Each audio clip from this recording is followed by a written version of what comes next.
মাথার চুল বিক্রি করে সন্তানদের মুখে খাবার তুলে দিয়েছেন এক অভাগী মা। আবার সেই চুল বিক্রির টাকাতেই পরিশোধ করেছেন ঘর ভাড়া। মাথার চুল কেটে বিক্রি করে ঘর ভাড়া দিচ্ছি, ছেলে মেয়েদেরকে আমি খাওয়াইছি। স্বামী নেই, নেই নিজের ঘর কিংবা জমি।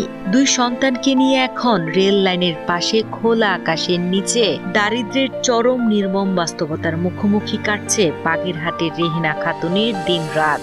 বাগেরহাটের রামপাল উপজেলার সন্তোষপুর গ্রামে খুলনা মোংলা রেল লাইনের পাশেই এখন রেহেনার ঠিকানা। নেই কোনো স্থায়ী আবাসন, নেই বৃষ্টির হাত থেকে বাঁচার উপায়। স্থানীয়দের সহায়তায় বাঁশের খুঁটি দিয়ে একটি ঘরের কাঠামো দাঁড় করালেও অর্থাভাবে টিন বা বেড়া দিতে পারেননি তিনি। ফলে রোদ বৃষ্টি মাথায় নিয়েই দুই সন্তানকে নিয়ে খেয়ে না খেয়ে মানবেতর জীবন কাটছে তার।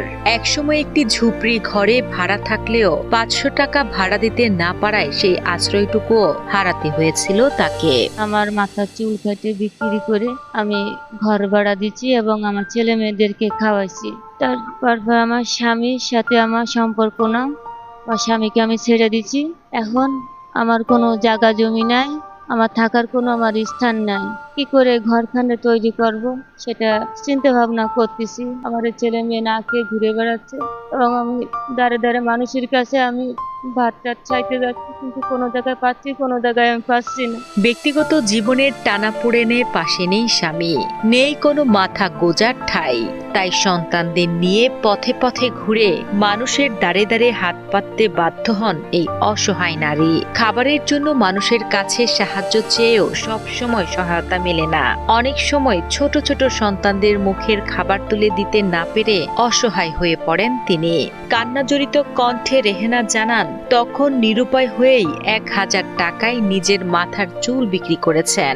এর অর্ধেক টাকা বাড়িওয়ালাকে দিয়ে ঘর ভাড়া পরিশোধ করেছেন, আর বাকি টাকা দিয়ে সন্তানদের জন্য খাবার কিনেছেন।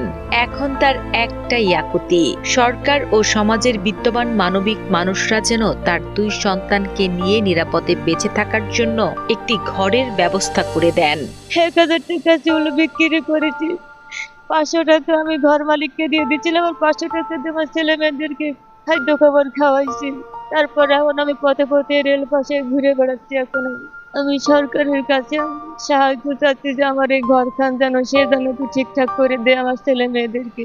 রেহেনার এই অসহায়ত্ব দেখে ব্যথিত স্থানীয়রা। অসহায় এই পরিবারটির পাশে যেন সমাজের মানবিক মানুষরা এগিয়ে আসেন, তার জন্য তাদের আহ্বান জানান তারা। এই ঘরটা উনি বাঁধতেছে অসহায়, আর বান্ধার টাকা পয়সা নেই কাছে।